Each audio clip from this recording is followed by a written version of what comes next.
गुरुदेव के सानिध्य में हम लोग बैठे हैं और भगवान की मंगलमयी चर्चा कर रहे हैं।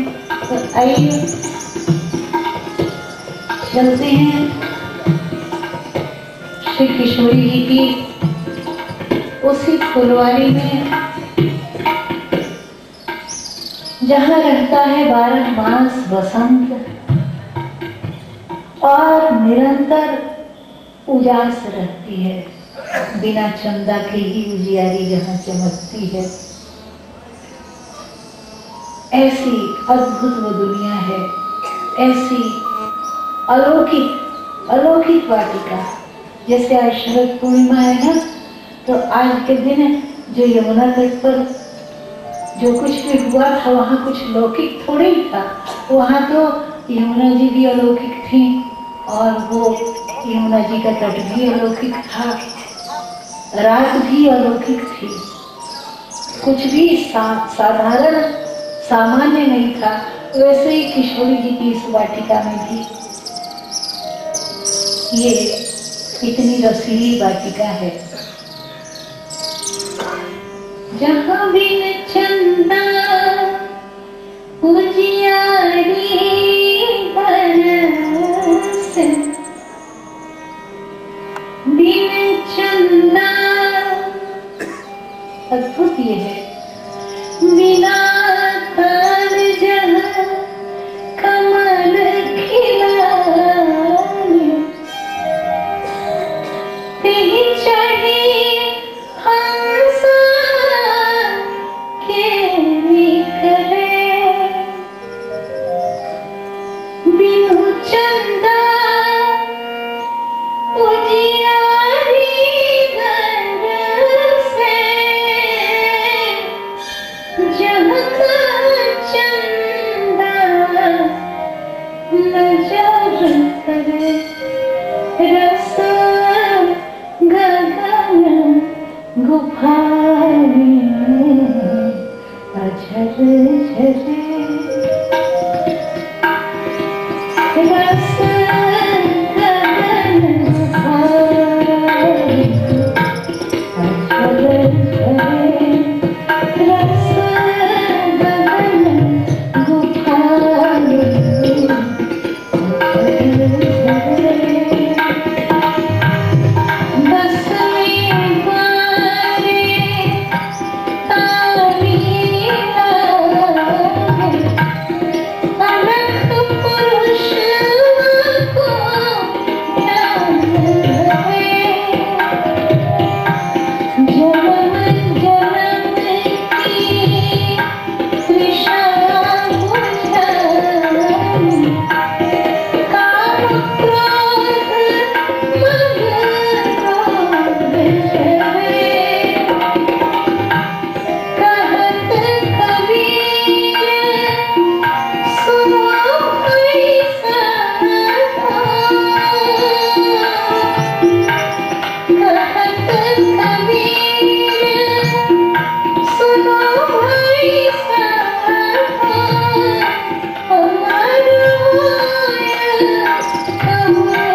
उस वाटिका के कपाट श्री गुरुदेव की आज्ञा से खुलते हैं, बिना उसके उसमें प्रवेश नहीं हो सकता।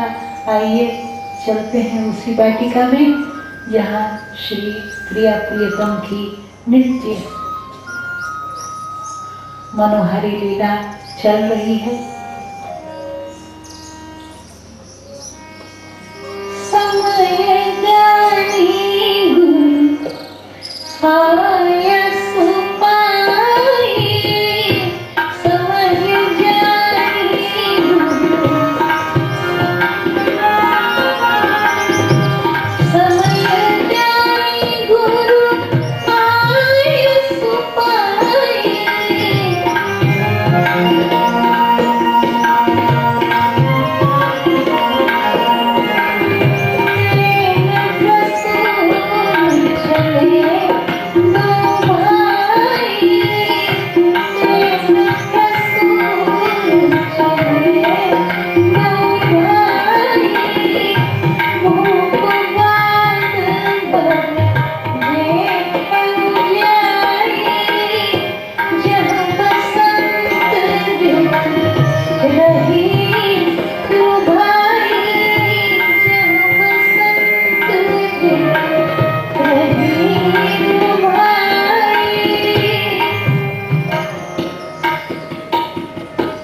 सरकार दोनों भैया श्री राम लक्ष्मण जी गुरुदेव से आज्ञा प्राप्त करके श्री किशोरी जी की वाटिका में प्रवेश करते हैं। वहां वसंत ऋतु निरंतर निवास करती है और वो वाटिका इतनी अलौकिक है कि बाबा कहते हैं कि ये तो परम रम्य है, परम रम्य आराम है जो राम नहीं सुख दे। क्योंकि जो राम जी को सुख देता हो, हम आज इसीलिए दुखी हैं कि हमारे भीतर जो राम जी हैं वो कहीं ना कहीं सुख का अनुभव नहीं कर पा रहे हैं। किशोरी जी की वाटिका में आकर राम जी को सुख मिल रहा है, इसलिए बाबा कहते हैं कि ये वाटिका परम रम्य है। परम रम्य जो राम जी को अच्छा लगे वही अच्छा है। बाबा कहते हैं हमारे ठाकुर जी को जो अच्छा नहीं लगे वो कितना भी अच्छा हो। माँ कैकेयी तो इतनी सुंदर थी कि बाबा ने उनके लिए कहा, बार बार कहराओ सुमुखी सुलोचनी पिक बहनी, सुंदर आंखों वाली, सुंदर मुख वाली, सुंदर बोली वाली। लेकिन वही कैकेयी माता जब राम जी को देखना ही नहीं चाहती हैं तो वो आंखें फिर सुंदर रह गई क्या? नहीं। बाबा ने कलम लेके काट दिया।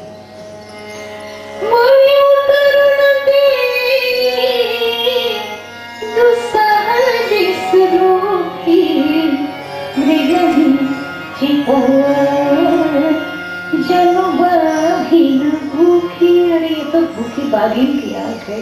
जो राम जी को देखना न चाहे वो आंख भला कभी सुंदर हो सकती है। और बोली बहुत मीठी थी, मुख बहुत सुंदर था, पर बाबा कहते हैं लागही कुमुख वचन सुन कैसे। जो मुख कहे कि राम जी हमारे पास न रहे, छोड़ के चले जाए, वो मुख कैसा सुंदर। स्वामी रामतीर्थ के पदों में चर्चा आती है कि एक बार वो दर्पण देख रहे थे, आईना देख रहे थे, तो किसी ने देखा तो कहा कि महाराज आप दर्पण देख रहे हैं। व्यंग से कहा आप इतने सुंदर हैं कि आप दर्पण देख रहे हैं। तो उन्होंने कहा हाँ जी, हमको तो लगता है। उन्होंने एक फारसी का शब्द कहा मुरक्के हुस्न, कहा हमको तो लगता है कि हम खूबसूरती का एल्बम है, इतनी सुंदर है। महाराज ऐसी क्या बात है? बोले मुरक्के हुस्न में तारा मुझे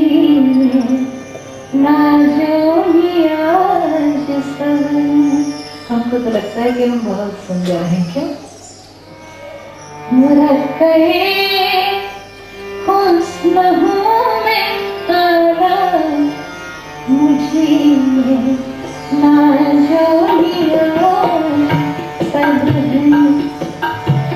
मैं अपनी सूरत पे आतिशेदा, मैं अपनी सूरत पे आतिशेदा, कि राम मुझ में, मैं राम में हूँ। मैं अपनी सूरत पे आतिशेदा, कि राम मुझ में, मैं राम में हूँ। इतना सुंदर कहते हैं, मैं इसलिए इतना सुंदर हूँ कि मैं राम जी में हूँ और राम जी मुझ में है। तो सुंदर, सबसे सुंदर वही है जो राम जी का हो जाए। आज किशोरी जी की ये वाटिका कितनी सुंदर है कि यहाँ आकर सबको सुख देने वाले हमारे ठाकुर जी भी सुख का अनुभव कर रहे हैं। कि बांग तरार दिलों की प्रभु, हर से बंधु समेत, परम रम्य आराम यहाँ, जो राम ही सुख देत, चहुती सी चितई पूछी मारी रखी है सरकार ने। एकदम बहुत कोमलता के साथ, बहुत मृदुता के साथ, मुलायमियत के साथ फूल ले रहे हैं, तोड़ नहीं रहे हैं। तो ले रहे हैं तो फिर दे कौन रहा है? देने वाला कौन है? और किसी ने कहा हमसे एक बार कि धनुष जो तोड़ दिया, तो सरकार तो बार बार कहते हैं कि हमने तोड़ा ही नहीं है, नहीं क्या? छुअता ही टूट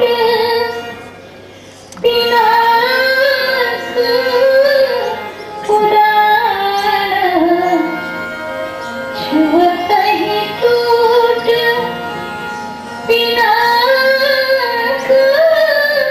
पुराना, मैं कही है तू करब अभिमाना। सरकार कहते हैं कि हमने तो धनुष तोड़ा ही नहीं, तो मिथिला में आके कुछ तोड़ा नहीं है। यहाँ तो सरकार गांठ जोड़ने आए किशोरी जी से, तो फूल तोड़ नहीं रहे, फूल ले रहे हैं। और ले रहे हैं तो दे कौन रहा है? कोई लेता है तो कोई देता भी तो है। देने वाला कौन है? कहा मिथिला के जो बिरवे हैं, मिथिला के जो लता वृक्ष पत्र हैं, वो सब, अरे सब तो राम जी तो इनके जीजा हैं।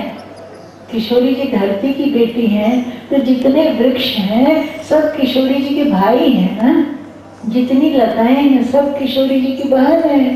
तो जिन राम जी को देखकर नदी नाले रास्ते में रास्ता दे देते हैं, पति पहचानी देहि बरवाटा, तो अपने जीजा जी को पहचान कर अगर मिथिला के बिरवों ने फूल ही दे दिए तो कौन अचरज की बात है। सब डालियां झुकी झुकी पड़ रही हैं और झुक झुक के ठाकुर जी के दोनों में मिथिला के बिरवे, मिथिला की लताएं पुष्प बरसाकर ठाकुर जी के दोनों